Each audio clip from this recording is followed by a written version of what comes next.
주말에는 뉴스를 봅니다. 챙겨볼 뉴스 많아서 복잡하고 속 시끄러운 당신을 위해 쉽고 명쾌하게 정리해드리겠습니다. 김프로쇼 지금 시작합니다.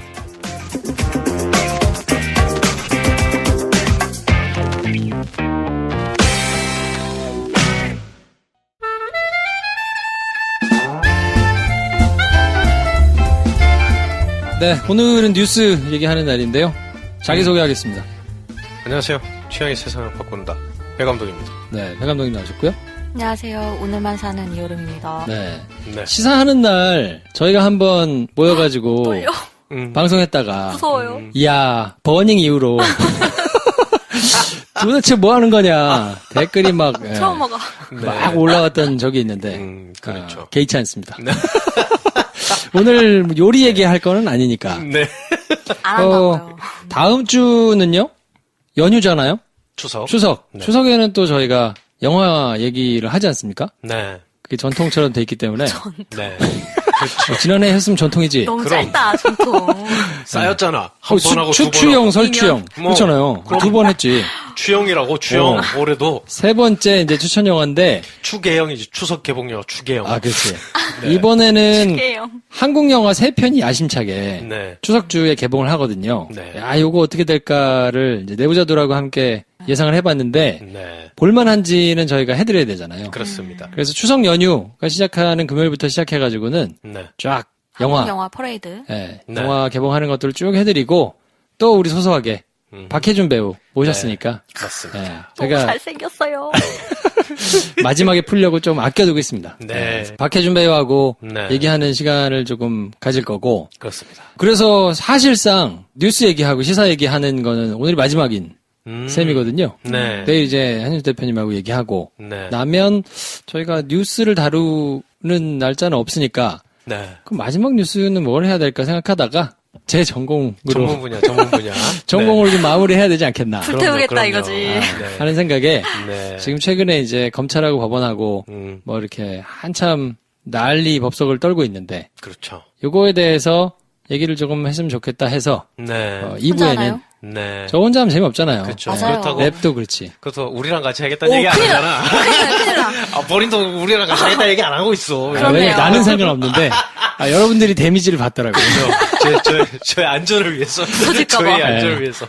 그래서 그때 그 사건이 지금 쉰 지가 오래됐는데 많은 사랑을 기다리시는 받았죠. 분들 많으시죠. 네. 사실은 김정필 기자하고 책을 준비하고 있어요. 야. 두둥. 그래서 책을 준비하고 있어서 요 몇 달은 그때 그 사건을 안 했는데요. 오늘은 특별히 이제 같이 법원 검찰을 가열차게 출입했었으니까 예, 법원하고 검찰에서 벌어지고 있는 아수라장을 야. 예, 둘이서 한번 조곤조곤 얘기하는 시간을 좀 갖도록 하고 오. 야, 이게 완전 에이스 프로그램이 되겠군. 엄청난 선물이네요, 마지막이라고. 네, 그래서 김정필 기자하고 같이 얘기를 하는 시간을 갖고요. 그 전에 국세청에서 국세청. 국세청에서 뭐 저희 뭐 이렇게 세무사 조사 나왔나요? 가진 게 없어요. 이거 약간 셀럽들의 어떤 지표 아닙니까? 그렇지. 이 국세청에서 단어 처음 발음해봐, 국세청. 뭔가 조사를 하거나 그렇지. 드자비를 하는 사람들은 그렇지. 우리하고는 상관없는 사람들이야. 아, 그러니까 나 약간 설렜잖아. 국세청 얘기해가지고. 왜 우리 약간 우리한테? 좀 급이 좀. 걱정하지 마. 걱정하지 마. 통장 갖다 드려야 되나요? 아니고 국세청에서 취업 후 상환 학자금 대출이라는 제도가 있는데 네네. 요거를 좀 설명하기가 좀 애매하잖아요. 그렇죠. 그러니까 여러 팟캐스트를 다니면서 부탁을 해가지고 좀 얘기를 좀 하고 있거든요. 아, 네네. 그래서 요 제도에 대해서 조금 설명을 좀 드렸으면 하는데 왜냐면 저희 방송 들으시는 자녀분들이 있으신 어르신들이거나 네. 아니면 있고. 대학생들이거나 그런 분들을 위해서 소개를 조금 해드리고 싶은데 근데 학자금 대출은 경험이 있으세요? 대학교 다닐 때 네. 받았는데, 진짜 돈 빌리기 어렵구나. 음. 되게 서럽고, 서럽고 어렵고 했던 시절이었죠. 여름 작가는 대학원까지 다녔으니까. 그렇죠. 졸업하고, 뭐, 돈을 벌면서 갚으면 되겠지 하고 돈을 빌리잖아요. 네. 그렇죠. 근데 제가 졸업하고 바로 대학원을 갔지 않습니까? 아, 그러니까 돈을 공부를 계속 할수록 근데 대학원을 또 오래 다녔어요. 제가 본의 아니게. 네. 그러다 보니까 돈 벌 시간이 계속 미뤄지는 거예요. 돈은 갚아야 되는데. 네네. 그래서 되게 힘들게 공부를 했던 그럼 것 대학원 때 학자금 대출 받은 거는 또 그 뒤로 밀어놓고. 네네. 그렇지. 그러니까 네. 야, 이렇게 하니까 내가 금수저 같다. 그러니까요. 혼자 저는 학자금 혼자 대출 안 받았었어요. 네. 네. 대단한 집안. FM 장학금이라고 그러지. FM 장학금. 네. 마더파더 장학금. 네. 파더마더 네. 장학금. 그냥 네. 집에서 어떻게 해주셨어요. 네. 네. 그래가지고, 감사하게 그거를 받고, 네, 네. 보통은 이제 장학금을 막 받아서. 보통 부모님들도 다 그 생각을 할 텐데 맞죠? 근데 완전 저는 약간, 이렇게 생각하면 되게 불효자식인데. 왜? 대학 생활의 목표가 다른 데 있었어. 뭐 연애? 학점을 잘 받자가 아니고, 그래. 내가 요 시간 동안에 물리적으로 경험할 수 있는 모든 걸 다 해보자. 네. 그러니까 학점 좋을 수가 있어? 근데 왜 여행 안 갔어요? 응? 아이, 뭐, 그거는 옵션이 없었던 거지. 그거는 돈이 없잖아. 그래. 학교 생활 내에서 캠퍼스 할수 있는 내에서, 걸 캠퍼스 다 하자. 내에서. 그러니까 돈이 안 들어가는 나한테 그렇지, 가용한 비용 있는 걸로 그럼요. 경험할 수 있는 나의 모든 경험치를 다 활용해보자 해가지고 네. 그때도 잠을 되게 조금 자고 야, 열심히 보람차게 살았어, 생활을 진짜. 했군요. 그래서 진짜 아침부터 저녁까지 네. 할 수 있는 거를 막 다 했던 것 같아요. 그러니까 네. 학점 좋을 수가 없지. 그렇죠. 도서관에도 되게 효율적으로 있어야 되거든. 그렇죠. 뭐 그렇죠, 예를 그렇죠. 동아리 활동 이런 거요? 할 수 있는 거 다. 그럼. 동아리, 뭐 과외, 뭐 어디 뭐 해가지고 연애. 무슨 활동, 무슨 뭐 하여튼 그치. 봉사활동 전부 다. 그 친구들이랑 뭐 어디 너무 갔다 바쁘게 오고 살았어. 뭐, 그렇지. 그래서 알차네요. 그거는 알찼는데 네. 부모님한테 미안하지. 두 분 얘기 들어보니까 취업 후 상환 학자금 대출이 이제 아마 그런 취지에서 생긴 거 같아요. 그쵸. 그게 내가 우리 빌리고 몇 년 뒤에부터 이제 갚기 시작해 나가야 되는 건데. 왜냐면 지금 여름 작가 저희가 얘기한 것처럼 그쵸. 대학원 가고 대학원을 했으면. 갔는데 아니 내가 아직 취업한 게 아닌데 돈 갚아야 될 시기가 왔으니까 이제 갚아야 된다. 그렇죠. 이렇게 되면 결과적으로는 대학원 또 뭐 알바하면서 휴학하거나 좀 늦게 하거나 뭐 이렇게 해야 되잖아요. 그렇죠. 근데 취업 후 상환 학자금 대출은 소득이 없을 때는 일단 계속 기다려줍니다. 네네. 그러다가 돈을 벌어서 소득이 생기면 그때 갚도록 해줘서 아예 이 취업 후 상환 학자금 대출인데 네. 이게 그러면 아니 돈을 도대체 어떤 기준으로 아니면 돈을 내가 월급 받으면 다 가져가? 그럴 수 있잖아. 그렇죠. 그게 아니고 작년에 번 돈을 기준으로 해가지고 올해 갚을 금액이 정해져요. 네네. 그러니까 무조건 갚는 게 아니고 합리적이네요. 이 사람의 소득이 얼마다라는 게 기준이 세워지면 그걸 기준으로 해서 내년에 갚을 돈이 딱 정해지거든요. 그렇지. 그래야 받을 수 있지. 그러니까 네. 뭐 합리적이기도 하거니와 이래야 되는 거지. 당연히 상식적으로. 그러니까요. 그러니까 대출한 사람들의 경제 능력을 감안해가지고 해주는 건데 그럼 또 질문이 있을 수 있잖아요. 회사를 잘 다녔어. 멀쩡히 잘 다니다가 저처럼 네. 그만둬. 그렇지. 뭐 뜻한 바가 있다고 소리를 하면서 그만둬. 그래서 작년에 취업해서 받은 돈 기준으로 이제 돈을 받으러 왔어. 올해도 받아야 되는데 그렇지. 이런 경우 어떻게 영화를 만들겠다며 나와가지고 막 이따구 짓을 하고 있어. 수익은 없어. 네. 그렇지. 그러면 소득이 없는데 작년에 있었으니까 그걸 기준으로 해서 갚아야 되냐? 이런 분들을 위해서 제도가 좀 개선이 됐어요. 퇴직자 네네. 혹은 폐업자 뭐 여성으로 육아. 해당되면 육아휴직자 네. 네네. 혹은 뭐 남성도 육아휴직을 할 수 있으니까 네네. 이런 분들을 위해서 상환 유예 제도가 더 생겼는데 아, 그럼 내가 일을 쉬고 있으면 그걸 얘기를 하면 또 유예를 또 해주는 거구나. 기다려- 유예할 수 있는 거죠. 거구나. 그러니까 계속 소득이 있는 게 아니고 중간에 소득이 없는 시기가 만약 생기면 네. 돈 갚는 시기를 뒤로 이제 밀어주는 건데요. 신청을 하면 네. 신청한 때로부터 2년 뒤 연말까지. 그러니까 오늘 만약 신청을 한다. 그럼 9월이니까 네. 2020년 12월 31일까지로 이거 머리 잘 쓰면 날짜 잘 사용할 수 그러니까 있겠네. 2년이 아니라 2년 후 연말이니까. 그러니까 최장까지는 거의 한 3년까지 될 수 있는 거죠. 그러네. 연초에 하면 그 네. 다음 해 12월까지니까 1월 1일을 하면 딱 3년 꽉 채우는 거네요. 그렇죠. 네. 그러니까 시간이 굉장히 생기는 셈이라 좋네. 그럼 이걸 어떻게 신청하느냐? 네. 국세청에서 이제 상환하라고 통지서가 올 거 아니에요? 고지서가 이제 오면 네. 납부 기한이 거기 적혀 있는데 납부 기한 3일 전까지는 신청을 해야 돼요. 세무서로 직접 신청을 하시든지 아니면 홈페이지를 통해서 신청할 수 있는데 www.icl.go.kr 또는 검색창에서 취업 후 학자금 상환을 검색해서 자세한 내용, 신청 방법, 자격 뭐 이런 것들이 이제 소상하게 설명이 돼 있으니까 네네. 예전에도 대학생 상환 유예 제도는 있었는데 4년 유예해 주는 게 있기는 했거든요. 학교 다니는 동안. 네. 그렇죠. 이 납부 기한이 지나가지고 이미 체납이 되면 그러면 이제 상환유예를 할 수는 없고요. 미리미리 신청을. 근데 내가 내야 되는 해주셔야 거에 대해서는 지금 수입이 없으면 유예를 할 수 있다. 그렇죠. 예, 그러니까 미리미리 찾아서 3일 전까지는 신청을 해야 되니까 그러니까 학자금 대출을 고려하시는 네. 뭐 당사자가 될 수도 있고 아니면 뭐 주변에 뭐 조카가 될 수도 있고 뭐 가족 중에 내 자녀거나 이런 분들한테 해당이 되시는 분들은 유용할 것 같으니까 네. 정부에서 마련한 이런 제도를 최대한 잘 활용하시는 것도 네. 현명한 방법이니까 www.icl.go.kr 네. 들어가셔가지고 확인하시고 사용해 보시면 좋을 것 같습니다. 확실한 건 제도들이 점점 더 좋아지고. 좋아지고 있네요. 약간 정말로 피부로 느껴지면서 실질적으로 효과가 있게끔 바뀌고 개선이 있네. 네. 되고 있다고 믿고 싶습니다. 네, 그럼요. 그럼요. 아무튼 활용해 보시면 좋을 것 같고, 자 2부에서는 김정필 기자님 오랜만에 모시고 네. 법원과 검찰을 둘러싼 이야기들로 쭉 꾸며 드릴 거고요.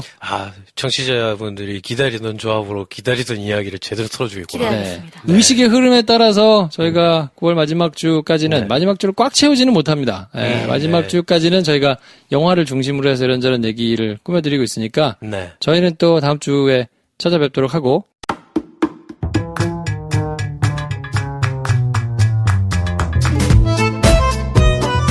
네, 오랜만에 김정필 기자님 모셨습니다. 어서 오세요. 네, 반갑습니다. 김정필입니다. 아, 오랜만에, 진짜 오랜만에. 한 서너 달 된 것 같죠? 달 된 것 같은데. 네. 네.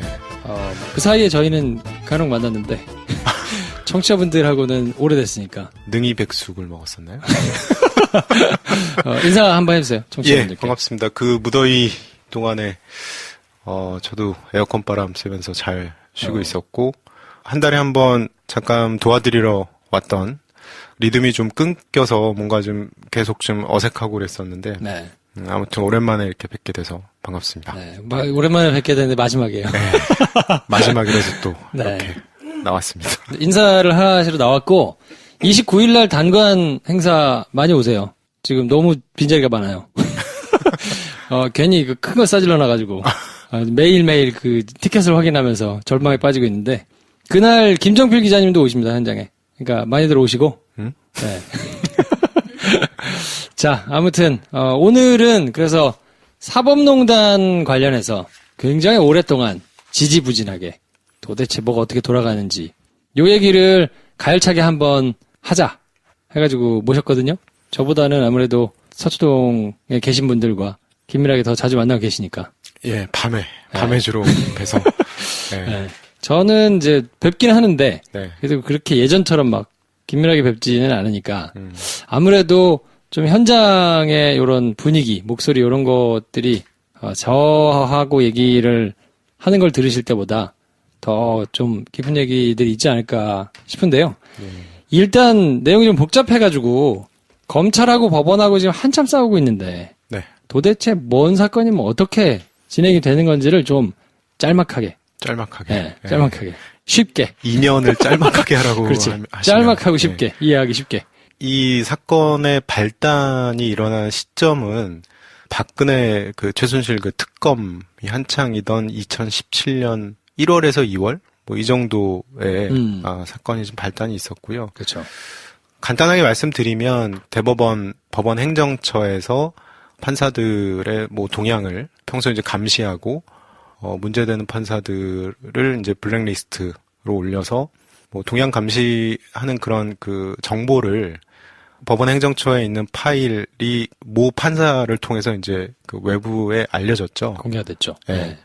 그거로 인해서 파일이 들어있던 법원 행정처의 그 컴퓨터가 이제 판도라의 상자가 됐고, 그 안에서 다른 파일들이 하나둘씩 나오면서. 처음엔 블랙리스트만 있는 줄 알고. 그렇죠. 그걸 찾으려고 했는데, 까보니까 막 말도 안 되는 재판에 직접 개입한 걸로 보이는 거. 그렇죠. 막 너무 많은 게 이제.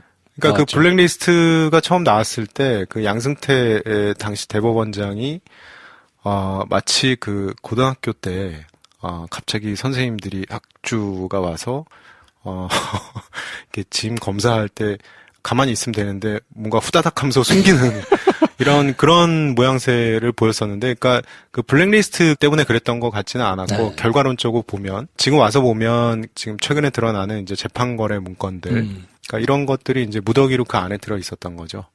그 이후로 이제 대법원 내에서 조사를 해야 된다. 뭐 이런 얘기들이 계속 있었고, 법원행정처의 이제 양승태 대법원장 이하 이제 그 소위 잘 나가는 그 문제의 진원지가 됐던 그런 판사들은 상당히 좀 강력히 저항을 했었고, 그런 과정들이 좀 이어지다가 김명수 대법원장이 작년에 이제 가을께였던 것 같은데 임명이 되고, 그때부터 본격적으로 조사가 이루어졌고, 올해 초부터 뭐 1, 2, 3차 조사까지 아마 됐던 것 같아요. 근데 그 과정에서도 이 법원 내부의 저항이 워낙 세서 조사를 제대로 하지 못하다가 5월에서 6월 정도부터 이제 검찰이 고발 사건으로 이제 성립이 되면서 그때부터 본격적으로 이제 수사를 하고, 법원도 이제 자체적으로 파일들을 이제 조사를 통해서 공개를 하게 됐죠. 네. 네. 그래서 그 과정들에서 이제 여러분이 잘 아시는 그런 KTX 여성무원 사건이라든가 일제 뭐 강제징용 손해배상 사건, 그리고 국정원 댓글 사건, 뭐 이런 박근혜 정부에서 정권에 좀 민감했던 사건들, 이런 것들이 전부 뒤에서 대법원과 법원행정처와 청와대 간에 물밑 거래들이 있었다라는 그런 정황 증거들이 좀 문건들이 나왔던 거죠. 예. 요약하면 이렇습니다. 네. 예. 그래서 이걸 더 짧게 요약하면 1년 반 동안은 판사 블랙리스트가 있냐, 말 안 듣는 판사들을 따로 관리해가지고 인사상 불이익 주고 하는 게 있냐 하는 걸 가지고 옥신각신해서 법원 내부에서 그럼 조사를 해보자. 컴퓨터를 까내 마내 뭐 가져와서 조사를 하네 마내 뭐 그게 불법이네 합법이네 뭐 이런 얘기 가지고 한참 지지분열하게 하다가 올해 초여름부터 네. 수사를 그럼 합시다. 그래서 수사를 하면서 자료를 받아서 봤더니 판 블랙리스트가 문제가 아니고 재판을 좌지우지하고 뒤에서 짜웅하고 뭐 이렇게 했던 것들이 흔적이 너무 많이 나와서 이제 그걸 가지고 수사가 막 진행 중이거든요. 근데 수사가 진행되기 전까지는 그냥 알아서 조사를 하는 거니까 되네 마네 안 되네 뭐 어쩌고 막 이런 걸로만 막 시끌시끌했는데, 정식적으로 수사 절차가 들어갔으니까 영장을 집어넣어서 그걸 강제로 가져다가 분석을 하고 사람들을 불러다가 추궁을 하고 이렇게 해야 되는데, 요 첫 단계 자료들을 가지고 오기 위한 압수수색 영장, 자료를 주세요, 그냥 네가 자발적으로 주세요 하는 게 이미 제출인데 이미 제출을 하라 그러면 안 하고, 그렇죠. 그래서 오케이 그러면 내가 영장 받아가지고 강제로 갖고 올게요. 영장을 넣었는데 영장이 안 나와요. 계속. 그러니까 이제 이미 제출하겠다고 처음엔 했었죠. 네. 법원이. 그래서 이제 그 검찰 검사 뭐 수사관들이 가서 자료를 이제 증거 수집을 할 때 가서 그 이미징을 이제 뜬다고 그러는데, 카드를 복사해 오는 거야. 그렇죠. 네. 근데 법원에서 이제 막상 검찰에서 수사관이 가니까 굉장히 까다롭게 가시 발라내듯이 이거는 되고 안 되고 되고 안 되고, 그러니까 거의 하루 종일 하는 거예요. 그러니까 이렇게 해가지고는 도저히 뭐 이걸 떠올 수가 없으니까 검찰에서도 처음에는 이제 법원에서 이미 제출하겠다는 말을 믿다가 나중에는 이게 뭐 시간 벌기라든가 뭐 이런 식으로 좀 뭔가 의도를 좀 알게 된 거죠. 그래서 네.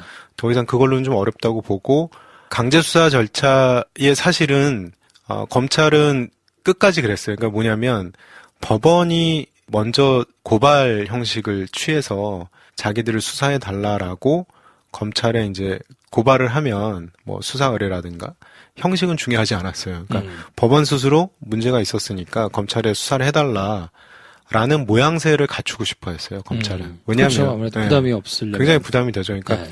검찰은 이제 어떤 사건이 죄의 유무죄가 되는지 안 되는지 그걸 소추하는 기관이고, 법원에다가 이제 판단을 해달라고. 법원은 그거를 이제 심판하는 기관인데, 검찰 입장에서는 사실 심판기관을 수사하는 게 이게 쉽지가 않거든요. 네. 그러니까 가능한 모양새는 법원 스스로 수사를 좀 해달라고 요청해오길 바랬는데 끝까지 하지 않았죠. 네. 네. 김명수 대법원장도 마지막까지 수사해달라고는 얘기하지 알았죠. 않았어요. 네. 그 뭐 무슨 차이가 있나, 고발된 거 많으니까 수사를 하면 되지라고 생각할 텐데, 그거의 차이는 수사를 해주십시오라고 공식적으로 수사 의뢰를 한다는 액션 자체가 우리 내부적으로 문제가 있으니 이걸 만약에 조사를 해가지고 오면 우리가 이거에 대해서 엄중하게 판단을 하겠다라는 의미를 내포하고 있는 거기 때문에, 그렇게 해서 자료 주세요. 그러면 자기들이 수사 의뢰를 한 거니까 그렇죠. 협조를 더 할 수밖에 없는 모양새가 되니까 법원은 끝까지 안 한 거예요. 그러니까 외부적으로 고발이 들어와서 저기를 수사해야 됩니다가 되면 이쪽에서는 방어할 수 있는 논리도 생기고, 예. 우리가 필요해서 수사 의뢰를 한 건 아닌데 들어온다고 하니까 우리가 최대한 객관적으로 하겠다는 명분 아래 지금 영장을 계속 기각하고 있거든요. 기각률이 거의 90%에 가깝다고. 그러니까 일반 그러죠? 사건은 그러니까 구속 영장이 아니라 네. 그러니까 압수수색 영장 같은 경우는 이제 수사의 아주 기초적인 절차 단계라서 압수수색 영장은 기각률이 한 뭐 일반 사건 한 5% 네. 될까 말까요? 5.4%? 네. 뭐 그 정도 된다 그러는데. 거의 그러니까 뭐 한 90%, 95%는 다 내주는 거죠. 근데 네. 유독 이 사건은 10개 들어오면 9개가 다 지금 기각. 기각이 되고 있어서 네. 그 검사들은 수사 실무상 압수수색 영장을 청구했는데 기각을 하면 수사하지 말라는 뜻으로 그쵸. 받아들여요. 네. 네. 이거는 수사거리가 안 되니까 실제로 그렇게 해가지고 기각되고 하면 수사 잘 못하는 경우도 많고 뭐 갖고 올 수가 없으니까 네. 일단 접는 경우도 꽤 되는데 네. 이거는 이제 접을 수는 없고 압수수색 영장을 지금 계속 기각을 하고 있고 실제로 검찰에서는 근데 방법이 없잖아요. 그렇죠. 네. 네. 그래서 기자들한테 좀 많이 알려주지 않나요?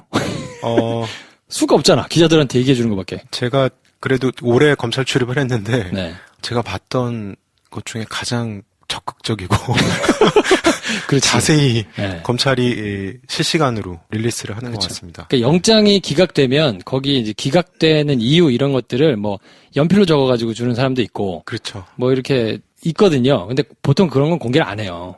검찰에서도 공개 안 하고. 네, 법원, 검찰 서로의 그 뭐 에티켓이라고 생각하는 거죠. 근데 보통 이제 영장 기각할 때는 법원이 이제 기각 사유를 원본은 굉장히 좀 길게 냅니다. 그러니까 네. 뭐 이러이러해서 뭐 형사소송법에 뭐 어쩌고저쩌고 해서 A4로 따지면 뭐 많을 땐 몇 장 될 때도 있고. 근데 그거를 검찰이 기자들한테 이제 사실 이제 압수수색 영장 기각은 기각 사유 자체도 알려주질 않아요. 그러니까 일단 네. 압수수색 영장이 있고 압수수색 검증영장이라는 게 있고 체포영장이 있고 구속영장이 있는데 그렇죠. 크게 보면 예. 이 압수해가지고 사람들을 불러서 체포해서 요 단계까지는 영장을 쳤다는 사실 자체를 공개 안 해요. 잘 그렇죠.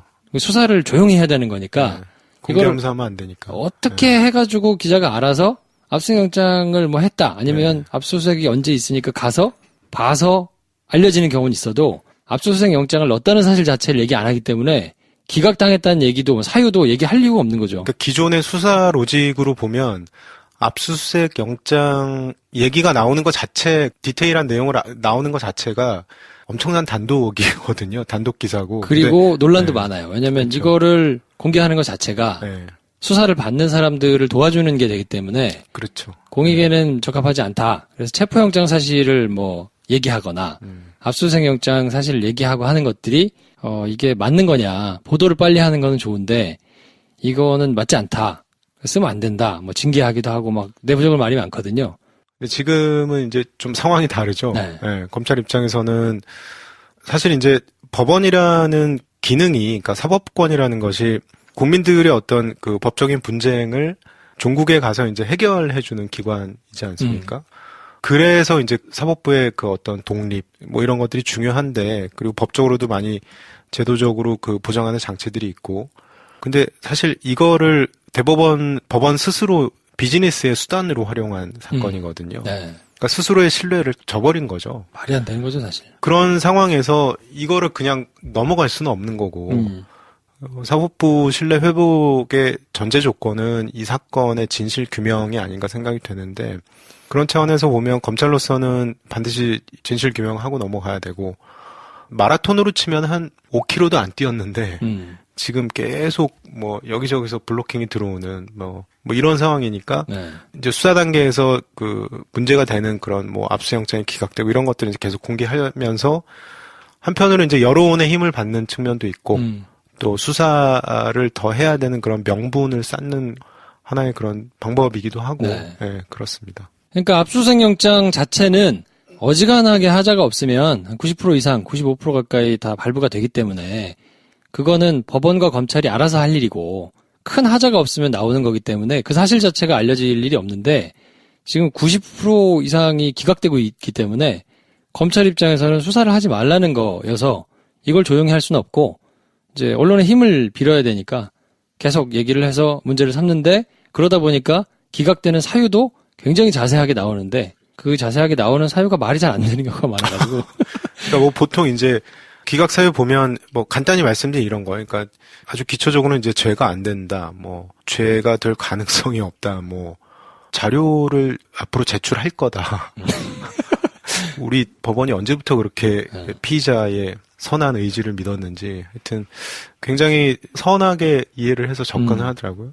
아무튼 좀 말이 안 되는 상황이 계속 반복이 되고 있고 그러면 지금 어디가 문제인 건가가 궁금하신 분들이 있을 걸 말이에요. 왜냐면 대법원이 뭐 어떻게 생겼는지 뭐 행정처라는데 뭐 하는 건지 이런 거 사실 잘 모르니까 그렇죠. 알 일도 없고 여태까지. 예. 근데 대법원은 크게 두 개로 나눠보면 재판을 하는 곳이 있고 네.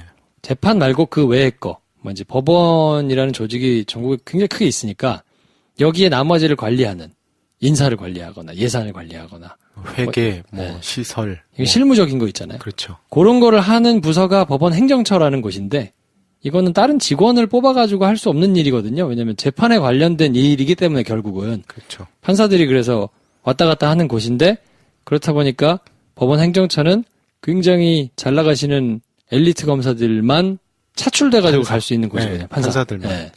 크게 이렇게 이해하시면 됩니다. 그러니까 법원이라는 곳을 생각하실 때 그러니까 판사들만 있을 거라고 이제 생각하시는데 그러니까 모든 조직이 그렇지만 인사와 예산, 그러니까 행정사무로 하는 그 조직이 따로 있지 않습니까? 그러니까 뭐 판사 조직도 마찬가지고 판사가 뭐 전국에 3,000명이 있는데 재판만 하는 판사만 있으면 안 되잖아요. 그 판사들이 이제 조직하고 뭐 예산을 짜고 뭐 이런 기능들이 필요해서 만든 곳이 이제 사법행정의 기능을 하는 곳이 이제 법원 행정처입니다. 그래서 그곳을 이제 따로 두는데 전체 판사가 3,000명인데 법원 행정처에 있는 판사가 30명 정도 돼요. 네. 예. 근데 이게 사실은 이제 구조적으로 조금 어려운 부분이기도 한데, 그러니까 사법권이 이제 판사들이 갖고 있는 권한이면 사법행정권이 이제 법원 행정처가 갖고 있는데, 예를 들면 이제 이게 나라마다 좀 다릅니다. 그러니까 우리 같은 경우는 행정사무 기능을 담당하는 법원 행정처가 법원에 소속돼 있잖아요. 대법원에.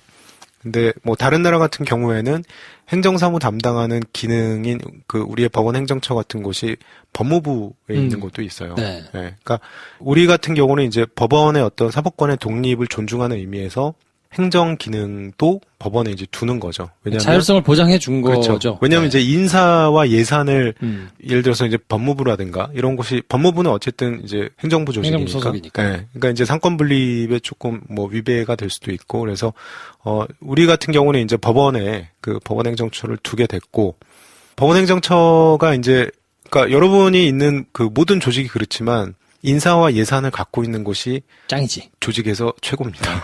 짱이지. 힘은 인사와 예산에서 나오죠. 그러니까 법원도 마찬가지인 게 법원 행정처에 가는 3,000명 중에 30명의 판사들은 최고의 엘리트들만 갑니다. 예. 그러니까 행정처에 들어가면 판사 인생에서 꽃이 폈다고 생각해도 그럼요. 될 정도로 그럼요. 그리고 거기 한번 들어가면 계속 근무합니다. 그렇지. 제가 그 최근에 이제 뭐 언론 보도에 나오는 그런 검찰 조사받는 그 판사분들 보면 제가 2008년부터 법원 뭐 검찰 출입을 했는데 단 한 번도 최근까지 단 한 번도 재판하는 걸 본 적이 없어요.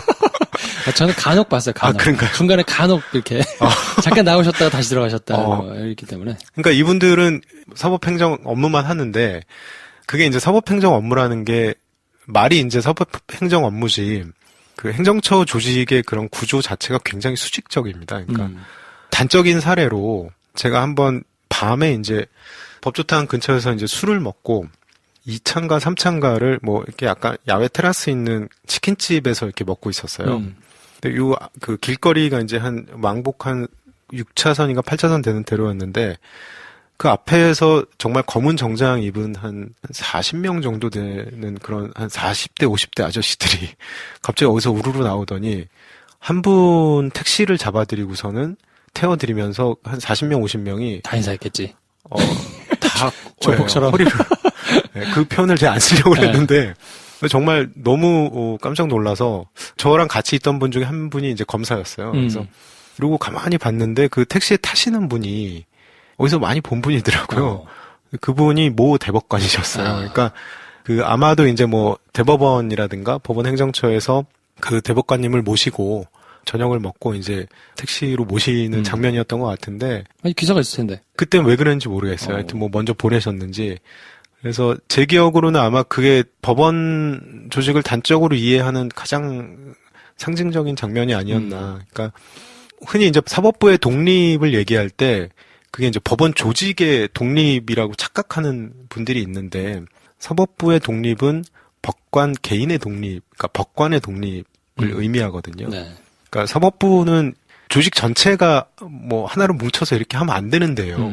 거긴 법관 하나하나가 법률과 헌법과 법률에 따라서 양심에 따라서 재판해야 되는 곳이기 때문에 그 하나하나가 이제 개별적으로 독립성을 갖고 있어야 되는데 실제 이제 법원 조직은 그렇지는 않죠. 네. 네. 쉽게 얘기하면 3,000개의 기관이 모여 있는 곳이에요. 그냥 물리적으로. 그렇죠. 사법부는. 예. 아주 좋은 네. 표현이신 것 같아요. 3,000개 기관이 그냥 물리적으로 모여 있는 거지 편의상. 예. 그게 한 개의 조직의 조직원이 3,000명인 게 아니거든요. 그러니까 사법부의 독립이라 그러면 판사들이 재판하는 데 있어서 입김 받지 않고 영향 받지 않고 판결을 할 수 있게 해주는 거에 초점을 맞춰야 되는데 지금은 그렇게 안 돼 있고 그냥 법원이라는 조직에 복무하는 것처럼 돼 있기 그렇죠. 때문에 이 모든 사달이 지금 벌어난 거. 그러니까 지금 최근에 뭐 그 문건에서 나오는 것처럼 판사들이 자기 재판하는 사건을 법원 행정처에 위에다 다 보고를 하잖아요. 원래 보고하면 안 돼요. 실시간 보고하고 보고를 할 이유가 전혀 없어요. 여기는 법관 개인이 자기 스스로 기관이에요, 그냥 헌법기관. 재판을 하면 돼요. 네. 근데 그런 수식적인 구조의 구조적인 그 원인은 이제 바로 그 법원 행정처 조직의 존재거든요. 모든 판사들의 로망은 법원 행정처에 들어가는 거고, 그렇죠. 거길 들어가면 자기가 이 법원 조직에서 뭐 모두의 꿈 아니겠습니까? 대법관까지 갈 수 있는 그런 승진 코스기도 하고. 그렇죠. 그러니까 그거 하나만 보다 보면 이게 위만 보는 거예요. 그러니까 법대에 앉아서 피고인과 뭐 검사를 보는 게 아니라 법대에 앉아서 계속 머릿속은 이제 저기 법원 행정처 위에 분들 어떻게 의전할까 이런 것만 이제 생각하는 거죠. 이제 그런 구조에서 이제 이번 사달이 난 게 아마 가장 이해하기 아마 쉬우실 것 같고 법원 행정처는 그러니까 우리나라는 이제 대법관이 14명이 있습니다. 대법원장도 이제 대법관 중에 하나고 대법관 14명 중에 대법원장이 법원 행정처장 1명을 대법관 중에서 뽑아서 임명을 합니다.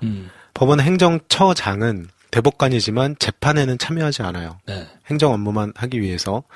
그래서 이제 대법원에서 이제 판결에 참여하는 대법관은 이제 13명이 되겠죠. 14명 중에 법원 행정처장 빼면.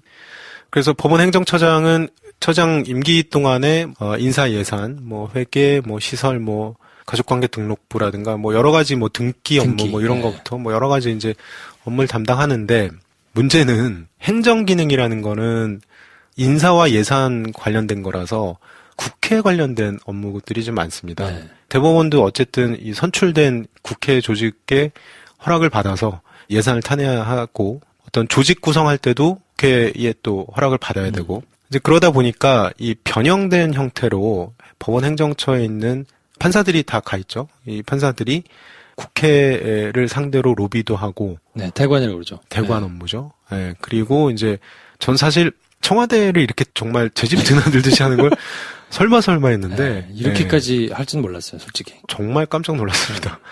뭐 박근혜 정부 때는 거의 뭐 옆집 드나들듯이 했더라고요. 그러니까 청와대에도 관리하고 여기서 이제 모든 그런 거래의 비즈니스가 이제 싹 튼 거죠. 어느 정도냐면 대법원의 1년 예산이 한 2조 원 정도 될 겁니다. 그중에 이제 상당 부분을 이제 법원행정처에서 그런 활동자금으로 만들어서 이제 로비 명목으로 쓰는데 그중에 상당 부분 중에 하나가 이제 국회를 상대로 골프 로비를 많이 합니다. 그러니까 근데 지금은 어떤지 모르겠어요. 근데 제가 출입했을 당시가 2010년 뭐 11년 이때였으니까 그때 제가 이제 당사자 자백까지 듣고 그래서 뭐 기사까지 다 써놨다가 결국에는 이제 기사가 좀 빠지는 경우가 있었는데 그 기사 내용이 그런 거였어요. 그러니까 행정처에 있는 판사가 국회 모 의원실에 뭐 비서관이라든가 뭐 사무처에 있는 사람들 뭐 이런 사람들 골프 로비하고 뭐 이런 거 관련된 기사였는데 그러니까 이런 게 그 일상적으로 벌어져요. 그러니까 물밑에서 국회를 상대로 그렇게 하는 이유는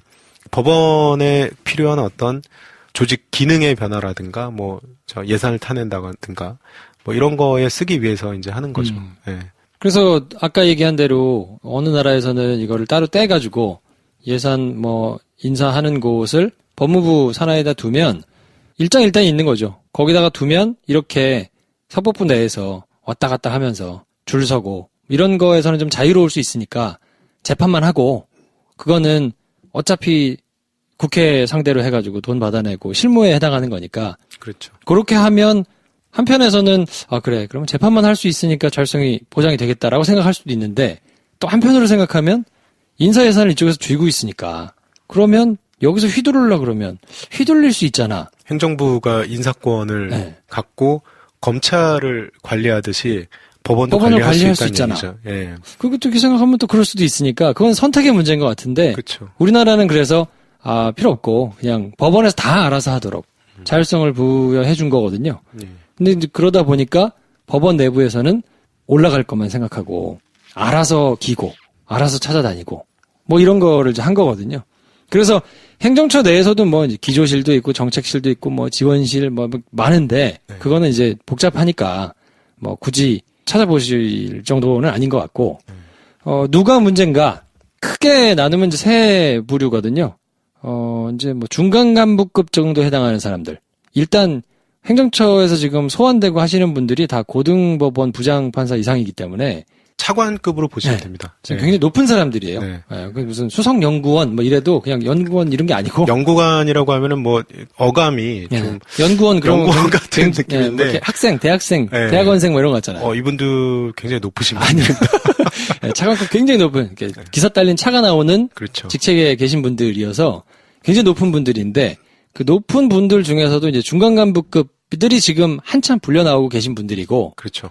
이제 그 위에 계신 분들이 행정처 차장, 행정처장에 해당하는 뭐 대법관, 아까 얘기한 대법관과 그 대법관 바로 밑에 있는 대법관 후보 뭐 이런 분들이 이제 준비를 하고 계시고 그렇죠. 그 위에 양승태 대법원장 예, 마지막 정점에 네. 예. 수계라고 해야 돼요? 꼭지점이라고 하죠. 예. 근데 그렇게 지금 구성이 돼 있는데 그 중간 간부에 해당하시는 분들이 지금 계속 불려오고 계신데 그 중에 한 분은 또 영장이 3일 동안 홀딩돼 있다가 기각됐는데 그때 동안에 내가 가지고 있던 자료 저거 안 없애겠다고 확약서 썼는데 또 그걸 또 다 파쇄하시고 왜 파쇄했냐고 확약서 왜 썼냐고 그랬더니 아니 문제가 안 될 것 같아서 영장이 기각됐으니까 뭐 문제 없는 걸로 판단해가지고 그랬다는 등 헛소리만 하고 계신데 그렇죠.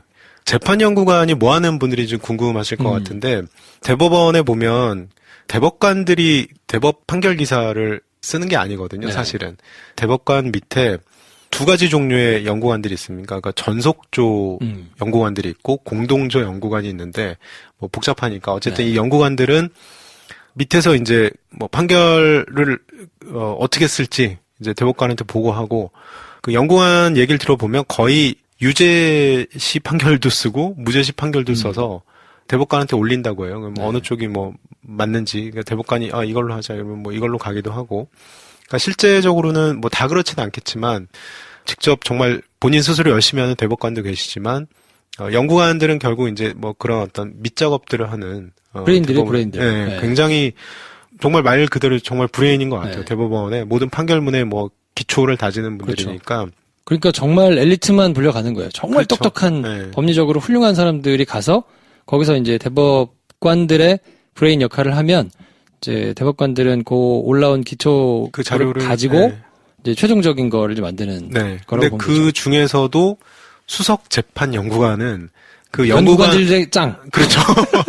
그래서 그 연구관들의 자료를 받아서 대법관들께 최종적으로 보고를 한다거나 뭐 이런 역할을 하는 그 위치에 있는 분이니까 그분들의 일은 뭐냐면 하루 종일 왔다 갔다 하는 거예요. 그렇죠. 그것도 이렇게 뭐 전자문서 이런 거 싫어하거든요. 네. 그래서 방에 가야 돼요.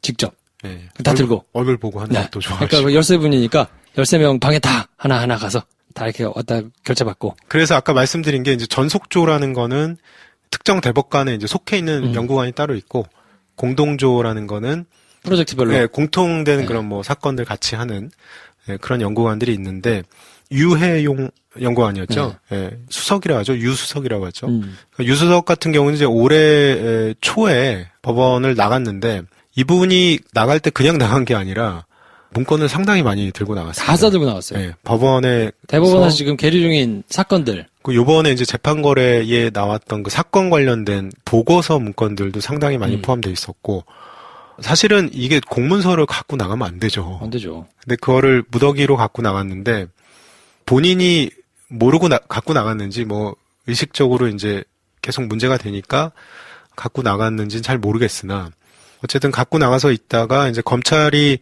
이제 유 수석이 이제 그 갖고 있는 걸 알고 갔는데 이제 그런 뭐 이상한 자료들이 많이 있으니까 근데 영장이 이제 기각이 된 거예요. 압수 영장이. 법원에서 이제 유 수석의 그 압수를 하려는 검찰의 영장을 기각을 했고 검찰이 거기서 유 수석의 그 자료를 갖고 올 수 있는 권한이 없으니까 이제 약속을 받은 거죠. 그러니까 이 파기하지 않는다는 서약서를 쓰라. 그래서 서약서를 이제 받아서 다시 와서 영장을 이제 재청구했는데 보통 압수수색 영장을 거의 뭐 하루 뭐 안에는 보통 판단을 하거든요, 법원이. 그럼요. 예. 발부할지 뭐 기각할지. 빨리 하면 그날 해서 그날 나오기도 하고. 예. 왜냐면 이제 수사의 긴급성 때문에. 빨리 해야 되니까. 예. 근데 거의 사흘 정도를 들고 있었죠, 법원이. 그러니까 그 사이에 이제 유 수석께서 있는 걸 다 파기를 했습니다. 뭐 종이로 된 것도 다 파기하시고. 하드 다 분해하시고. 예. USB에 있는 것도 다 분해해서 파기하시고. 그거 어떻게 다 파기하셨는지. 그것도 일인. 4월이 걸렸을 거 아니야. 그러니까요. 얼마나 꼼꼼하게 했겠어. 네. 그래서 그 중요한 문건들이 다 파기가 됐습니다. 그래서 이게 법원에서 일하셨던 분 판사가 할 수 있는 짓인지 제가 그때 좀 이해가 가지 않고 한편으로는 더 죄질이 안 좋은 게 유 수석이 그 파기하는 행동을 사실 법원이 지금 시간을 벌어준 측면도 있거든요. 그렇죠. 정황이. 그래서 그런 문제들이 이제 최근에 뭐 계속 보도가 되고 있는 것 같습니다. 그러니까 이런 맥락에서 지금 나오고 있는 뉴스들을 이해하시면 좀 도움이 될 것 같은데, 그럼 이제 질문은, 검찰이 무슨 다른 수가 있나요? 그 이전에 잠깐 하나만 말씀드리면, 본질적인 거를 좀, 하나 좀 빼먹었는데, 네. 그러니까 왜 이 일이 벌어졌냐면, 법원행정처가 상고법원이라는 거를 만들기 위해서 국회와 뭐 청와대에 이제 협조를 구하려고 자기들이 갖고 있는 그런 재판을 거래 수단으로 삼아서 로비의 그런 수단으로 활용한 거죠. 상고법원이라는 건 뭐냐면 간단히 말씀드리면 우리나라는 이제 3심 제도인데 2심까지 하고 대법원으로 넘어오기 전에 중간에 이제 상고법원 하나 만들어서 쉽게 얘기하면 그냥 필터링을 하나 하는 겁니다. 네. 대법관이 1년에 맞는 사건 수가 많기는 해요. 제가 봐도 뭐 1인당 거의 한 뭐 3,000건 정도 되는 1년에 처리하는 수가. 그러니까 법원 입장에서는 그런 부담을 좀 줄이기 위해서 대법원으로 넘어오기 전에 상고법원 만들어서 좀 필터링을 하고 거기서 좀 많이 버리고 얘기되는 것만 이제 대법원에서 처리를 하자. 이제 쉽게 얘기하면 이런 건데 이제 그 상고법원을 만들려고 이 모든 사달이 벌어진 겁니다. 양승태 대법원장이 본인의 어떤 수건 사업 임기 내에 이거는 해야 되겠다라고 이제 수건 사업으로 설정을 했던 거고 그런 맥락에서 이 사달이 다 벌어진 거고 검찰 입장에서는 지금 최근 이 사건에서 정말 수사를 해야 될 거라고 꼽아놓은 사건 그 꼭지는 한 개 정도 된다고 해요. 그러니까 이것도 정말 압축해서 한 사건 수고. 근데 이게 뭐 정말 FM대로 딱 지금 수사가 진행이 될 수 없는 상황이잖아요. 이제 여러 가지 시간적, 무슨 물리적 그런 뭐 인적인 그런 한계 다 이제 감안해서 6개월 정도 생각하는 것 같고 수사력도 굉장히 많이 지금 수사 인력도 투입된 건 맞아요. 그러니까 지금 서울중앙지검에 정말 최강 화력을 자랑하는 서울중앙지검 특수부 3개 부서가 지금 뛰어들었는데 1부, 3부, 4부 최근에 뭐 4부도 들어간 것 같고 거기에 이제 기존 검사에다가 한 20명 넘게 검사들이 더 투입이 돼 있어요. 그러니까 이 정도 화력이면 그러니까 종전에 이제 대검 중수부 뭐 화력의 거의 뭐 한 2배 넘는 화력인 것 같거든요. 그렇죠. 이렇게 안 하면 어떻게 죽어? 그러니까 할 수가 네, 없고 이미 칼을 뽑았으니까 이제는 둘 중에 하나는 죽어야 되는 게임이라 검찰 입장에서는 이제 어쨌든 끝을 봐야 되는 사건이고 오늘 문재인 대통령께서 오늘 뭐 얘기를 했지만 이 사건은 대놓고 얘기를 했더라고요. 이 사건은 진실 규명을 해야 된다 하고 필요하다면 법원 스스로 자체 조사를 해야 된다. 뭐 이런 얘기도 했는데 어쨌든 검찰도 이거를 한 번은 정리를 하고 넘어가야 된다는 그런 사명감 이런 것들 의지 뭐 이런 건 분명한 것 같고요. 방법론에서 이제 검찰이 압수영장을 저렇게 자꾸 차버리면 도리가 없긴 한데 그래서 지금 뭐 변협이나 뭐 변호사단체 이쪽에서 계속 얘기하는 게 뭐 국회에서도 조금 얘기가 나오는 것 같긴 합니다만 별도의 이제 특별재판부 또는 이제 특별 뭐 영장 전담 재판부를 만들어서 만드는 인적 구성이나 이런 거는 뭐 지금 논의 중인 걸로 알고 있는데, 그러니까 이 지금 피의자인 법원한테 영장을 내줄지 말지를 이제 맡길 수가 없으니까 그런 식으로 특별 재판부를 만들어서 해야 되는 거 아니냐 이제 이런 얘기도 있고, 근데 어쨌든 검찰 입장에서는 지금 시스템에서 계속 청구를 하고 압수수색 영장이든 체포 영장이든 하고 수사의 명분을 계속 쌓다가 결국에는 이 사건은 양승태 대법원장까지 올라갈 수밖에 없는 사건이지 않겠습니까? 그렇죠. 네. 네. 검찰도 가장 타깃으로 보고 있는 거는 거기인 것 같고, 거기로 타고 가기 위해서는 지금 중간 간부들 수사하고 있는데 아마 조만간에 임종원 법원행정처 차장이죠. 이분이 거의 여기저기 다 했다고 보면 되거든요. 실무는. 그렇죠. 네. 그러니까 누군가의 위에 명을 받들어서 지금 재판거래 의혹이 한 100개라면 이분이 100개 다 했다고 봐도 과언이 아닌 것 같아요. 그렇죠. 네. 네. 실무 역할을. 딱 노루목에 있는 분이니까. 그렇죠. 네. 그러니까 이분이 조만간에 아마 검찰로 조사를 받으러 와서 이분부터 이제 신병 처리를 이제 해야겠죠. 그래서 이분이 위에 누가 지시를 했고 이런 진술을 해주면 그 바로 위에 있던 박병대 전 법원행정처장, 그리고 그 다음이었던 이제 고영한 전 법원행정처장, 그리고 이 두 분들도 이제 조사를 받으셔야겠죠. 그래서 이분들이 누구 지시였냐, 혼자의 결정이었냐, 아니면 당신들 위에 있는 누구의 지시였냐. 그래서 이분들이 만약에 그 위에 있는 한 명밖에 없지 않습니까? 그분들 위에 있는 분은 양승태 대법원장. 그렇죠. 네. 그래서 그 양승태 대법원장 지시였다 이런 진술들이 결국에는 계속 물고 물려주면 검찰이 생각하는 그 구도로 아마 수사가 가능할 것 같고, 이제 이분들 입장에서는 판단을 해야겠죠. 나 혼자 이제 안고 갈 것인지, 아니면 있는 그대로 지시를 받았으면 뭐 지시를 받았다고 얘기하든가. 아마 판사들 입장에서는 생각하는 가장 최선의 그림은 임종원 차장이 본인이 설레발을 쳐서 본인이 혼자 다 한 걸로 끌어안아 가져가 주면 법원에서는 구속영장을 기각하고 아름답게. 네, 불구속 상태에서 수사를 한 다음에 네. 길게 끌어서 네. 가져가면 뒤에 가서 흐지부지 그게 이제 법원이 그리는 가장 이상적인 구도인 것 같고요. 요렇게 지금 가려고 애를 쓰는 것 같아요. 네. 그래서 시간도 최대한 벌어서 압수수색 영장도 계속 기각하면서 왜냐면 영장에 범죄사실 내용 혐의가 이제 들어있으니까 그렇죠. 미리미리 보면서 이제 준비도 하고 계속 기각해서 붙잡고 있으면서 증거가 될 만한 것들을 없애고, 그러면 물증이 없어지면 진술만 맞추면 되니까. 그렇죠. 그러니까 이게 지금 수사가 굉장히 어려운 게, 지금 요 사건에 한해서 어떤 포인트로 수사하려고 하면 모든 수사의 시작은 압수수색 영장부터 네. 시작되거든요. 그러니까 이거를 법원 영장전담 판사한테 청구를 해야 되는데, 결국에는 이 피의자한테 수사 정보가 처음부터 다 넘어가는 알려주는 거예요. 거죠. 네, 그래서 네. 어떤 법조인분은 법원이 꽃놀이패를 다 갖고 있다, 뭐 이런 얘기도 해요. 그렇죠. 네. 그러니까 지금 구조에서는. 결국 이제 검찰 입장에서 이거를 역으로 이제 어떻게 좀 활용하느냐, 그것도 좀 관건인 것 같고, 또 하나는 취재만 했잖아요, 저희는. 취재라는 게 사실 어떻게 보면은 일방적으로 공격만 하는 역할이었는데, 취재를 당하는 입장이 갑자기 되잖아요.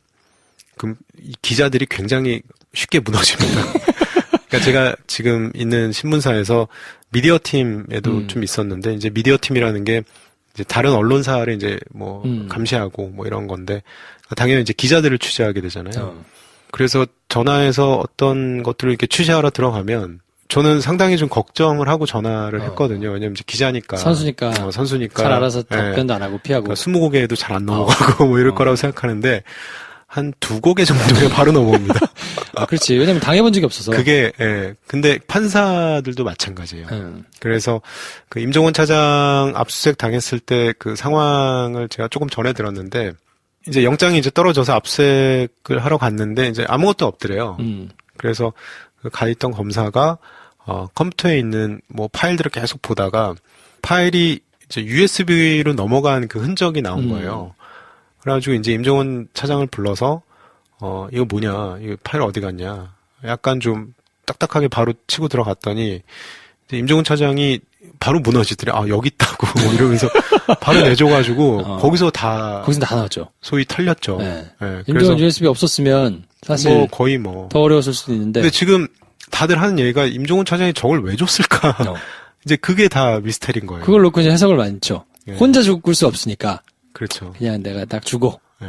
이걸 어쩔 수 없는 모양새로 윗선까지 가게 한 것이다. 그거냐? 아니면 정말 멘붕이 와서 그냥 달라 그러니까 준 거냐. 네. 같이 죽으려고 한 거냐 아니면 그냥 다리가 풀린 거냐 뭐 이런 얘기들이 있는데 어쨌든 검찰 조사에서도 제가 알기로는 주변에서 걱정할 정도로 얘기를 하지 말아야 할 얘기도 좀 하는 그런 편이라고 좀 언제 들었거든요. 해봤겠어요. 그러니까 상상이나 해봤겠어. 그렇죠. 그러니까 판사 같은 경우는 사실 이제 검사들이 증거 수집한 것들을 제출받아서 판단하는 역할을 하는데 그것만 이제 뭐 20년, 30년 했던 분들 아닙니까? 그렇죠. 근데 그러던 분들이 어느 날 형사소송법 구조에서 가장 밑바닥에 있는 피의자가 돼가지고 조사를 받게 되면 이게 전혀 경험해보지 못한 그렇죠. 그런 상황이다 보니까 아마 쉽게 무너질 가능성도 있지 않나 싶고 임종훈 차장 외에도 이규진 전 양형위원회 위원장도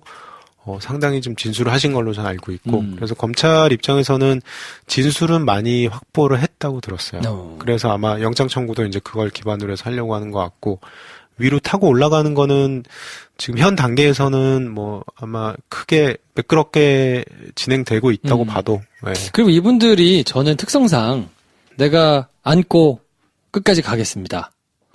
라고 할 가능성이 매우 적지 않나. 그러니까 이제 기업에서는 그런 거 많이 하거든요. 중간 간부나 뭐 이런 사람들이 우리 오너 아니고 내가 한 겁니다. 딱 간단 말이에요. 왜냐면 갔다 오면 따뜻할 수 있으니까. 그렇죠. 네. 네. 여기 딱 보장해주니까. 그게 이제 최근에 제가 구속된 분들 이제 국정원에 있던 분 한 명하고 검찰에 있다가 구속된 분, 그러니까 두 분 케이스를 제가 최근에 들은 게 있는데 이분들은 이제 검찰에서 조사를 받을 때 이분들이 이제 실무자급이에요, 둘 다. 근데 검찰에서 이제 출입기자 용어로 이제 빠터를 치자고 이제 제안을 하죠. 예를 들면 최종 지시, 그러니까 윗선을 불래 안 불래 해서 불면은 조금 처벌 약하게 해줄 테니까. 근데 이제 그렇게 되면 이제 고민을 해야죠. 나 혼자 그냥 여기서 진술을 안 하고 여기서 그냥 끝낼 것인가, 아니면 윗선을 불고 나는 조금 경감을 받을 것인가. 근데 이 두 분 다 공교롭게도 부인들께서 불지 말라고 했다는 거예요. 그러니까 그 이유가 아마 똑같았는데 집은 내가 돌볼 테니까 사람이 의리가 있어야 된다. 뭐 이런 식으로 해서 두 분 다 안 불어가지고 한 분은 결국 이제 어떻게 보면 그분들 논리에서는 정말 멋있게 만기 출소를 하셨고 의리를 지켜서.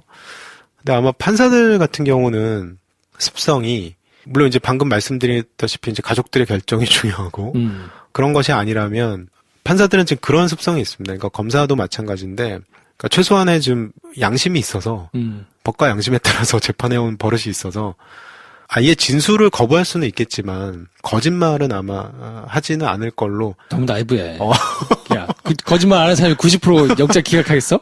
그러니까. 근데 그분은 지금 현직 그 영장들이니까. 네. 그래서 지금 진술 태도를 보면은 그렇게 나쁜 상황은 아닌 것 같아요. 그래서 그리고 지금 검찰이 갖고 있는 뭐 증거라든가, 근데 증거들이 생각보다 너무 많고 진술도 많고 이러다 보니까 그거를 탄핵할 만한 피의자 입장에서는 진술해야 되는데 그것도 좀 쉽지는 않을 것 같고. 않겠죠. 네. 물론 이제 제가 볼 때는 어떻게 해서 행정처장까지는 갈 수 있다고 봐요.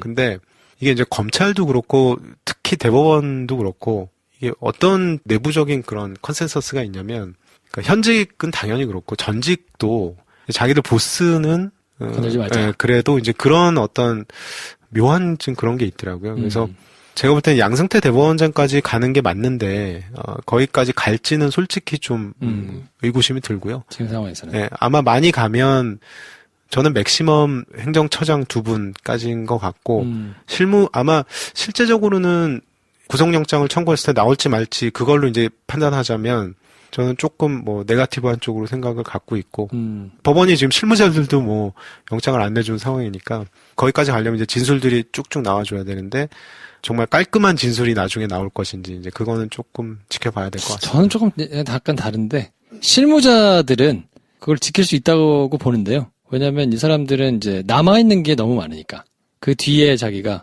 공직을 그만두고 먹고 살아야 되니까 치킨집 할 거 아니면 네. 뭔가 관련된 일을 하거나 해야 될 텐데 그 남은 걸 놓고 아마 판단을 할 텐데 이 지금 최고 간부까지 올라가면 이분들은 글쎄요 본인들이 이 모든 불명예를 혼자 떠안고 유유히 갈 것이냐 그렇게 해서 자기한테 돌아오는 것이 얼마나 있을 것이냐 아마 한 분이 진술하기 시작하면 다 무너지겠죠. 저놈이기로 했어요. 이러면 이제 이게 전염병이 도는 거예요. 그렇지. 그러니까 지목받은 사람이 저 아니에요. 저놈이 이랬어요. 그러니까 이러면서 다 죽는 거예요. 전염병 걸려서. 근데 아마 그런 고리로 가게 되면 이제 검찰 입장에서는 좀 선순환을 일으킬 수도 있고, 근데 이제 이런 측면이 있습니다. 사실은 이제 검찰 지금 수사하는 검사들도 좀 저는 이제 개인적으로 걱정스러운 게 행정처 조직이 아까 처음에도 말씀드렸지만 군대 이상으로 굉장히 수직적이고 굉장히 보수적이죠. 네. 그리고 내부적으로 갖고 있는 그런 유대감 이런 엄청나죠. 것들이 굉장히 끈끈합니다. 그래서 검찰에 있는 분들은 이제 그런 얘기도 해요. 그러니까 지금 좋아서 수사하지만 평생 검사할 거냐 이런 얘기까지 하더라고요. 평생 검사할 거 아니고 어쨌든 나와서 변호사를 해야 되는데 영구 블랙리스트지. 그렇죠. 네. 법원이 저걸 죽을 때까지.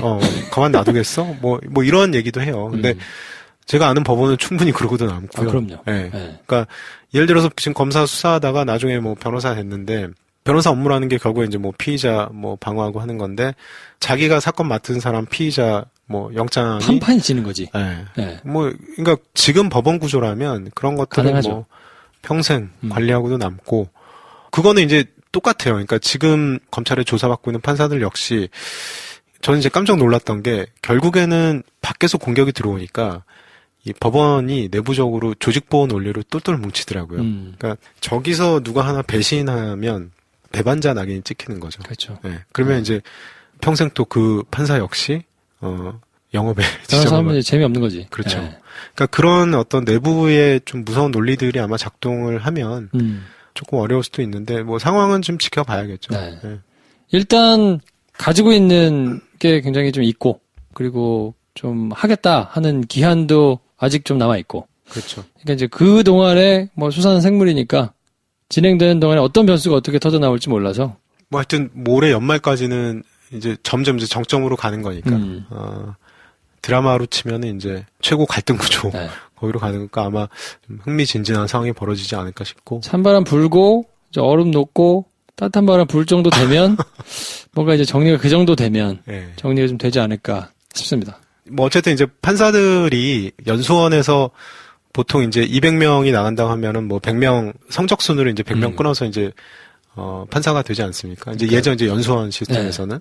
그러니까 판사들은 기본적으로 이제 검사들은 자기보다 공부 못하는 애들이라는 인식이 있어요. 있죠. 그 있어요. 정말 있어요. 네, 있어요. 그러니까 판사들은 머릿속에 자기가 세상에서 제일 그렇지. 공부 잘하고 네. 약간 좀 엘리트 의식들이 있죠. 태어나서 지금까지 계속 그 대접만 받았는데. 그렇죠. 네. 예. 그런 상황에서 자기보다 공부 못하는 검사의 수사를 받는다. 우리 조직이 그리고 나도 그렇게 하는데 우리 조직이 내가 그렇게 모시는 우리 뭐 행정처의 뭐 형님들이 그러니까 이러면은 판사들 입장에서는 싫은 거예요. 그러니까 아마 지금 검찰 수사에 법원이 계속 브레이크를 거는 거는 아마 계속 될 것 같고 그거를 이제 검찰이 어떻게 잘 타고 넘어갈지는 좀 하여튼 지켜봐야 될 것 같습니다. 자, 그래서 최근 벌어지고 있는 법원과 검찰 간의 전쟁, 물밑에서 굉장히 시끄럽게 왔다 갔다 하고 있는 전쟁을 좀 이해하기 쉬우시라고, 또 이게 워낙 지지부진하게 뉴스가 계속 나오다 보니까 뭐 중요한지 어쩐지도 모르겠고 그냥 그런가 보다 하고 요즘에는 이제 뉴스 잘 안 다루거든요. 근데 하여튼 굉장히 중요한 일이에요. 우리나라 사법부를 많이 바로 잡아야 되는 만큼 망가졌기 때문에. 그렇죠. 네. 그러니까 저는 심각하게 보는 거는 지금 최근에 이제 기사들은 법원 행정처가 그 사건들을 갖고 재판거래에 활용했다 이제 이런 식으로 나오는데 한편으로는 법원이 자기들이 갖고 있는 재판 권한을 갖고 설득해야 할 뭐 국회라든가 청와대를 상대로 거의 공갈 협박한 측면도 있어요. 그러니까 네. 실제 앞에 가서는 그렇게 우리가 이렇게 해줄게라고 했지만 뒤에서는 제가 볼 때 뭐 그렇게 하지는 않았을 수도 있거든요. 그래서 일종의 이제 재판권을 이제 사유화한 거죠. 그런 측면에서 굉장히 심각한 사건이라고 보고 저는 이제 여러분 모든 사람이 많이 관심을 가져야 된다고 생각하는 게 이게 당장 나의 문제가 될 수 있거든요. 그러니까 나의 재판이 공정하지 못한 시스템에서 내가 그걸 받아들여야 하고 승복해야 된다. 나의 문제로 치환해서 생각하면 정말 중요한 문제고 모든 분들이 관심을 많이 가져야 될 사건이라고 생각합니다. 네. 그래서 이해하시기 좀 쉬우시라고 저희가 설명을 드렸는데 도움이 좀 됐으면 하는 바람이고요. 김포쇼 시즌2의 그때 그 사건으로 굉장히 오랫동안 나와주셨는데 저희가 그때 그 사건으로 종집을 찍어야 되니까 책을 열심히 준비하고 있습니다. 그래서 시즌2를 종료하고 너무 오래 지나지 않아서 저희가 책으로 또 인사를 드릴 수 있을 것 같고, 아무튼 계속 김정필 기자님이 쓰시는 기사 이런 거 주의 깊게 봐주시고 응원해 주시면 좋겠습니다. 청취자분들께 마지막으로 한 말씀. 저는 이제 익숙치 않은 방식으로 또 저널리즘을 여러분들하고 이제 소통을 했는데 굉장히 좀 어려웠어요. 그러니까 정말 너무 익숙치가 않아서 새로운 경험을 해서 정말 좋았고, 개인적으로는 제가 저번에도 여러 번 말씀드렸지만 그때 넘어갔던 사건들을 다시 한번 정리하고 저 스스로 이제 정리를 할 수 있어서 굉장히 좋았고, 이 사건들에 대해서 여러분들이 많이 관심을 가져주셔야 결국 그런 것들이 사회가 한 걸음 더 나가고 그런 컨센서스들이 모여서 사회가 조금 더 앞으로 나가는 게 아닌가 생각이 들고, 아무튼 그동안 너무 감사했고, 네. 건강이 중요하시니까요. 끝까지 너무 봐라. 끝까지 너무 FM이야. 네, 건강 유의하시기 바랍니다. 기자라 그래요. 어쩔 수 없어. 자, 그러면 저희는 김정필 기자님의 실물이 궁금하신 분들 빨리 서울극장 예매하셔가지고 오시고, 하여튼 저희는 여기서 인사드리고요. 또 기회가 되면 같이 무언가를 할 수 있는 거를 기대해 보도록 하겠습니다. 다음 시간에 뵙겠습니다. 감사합니다.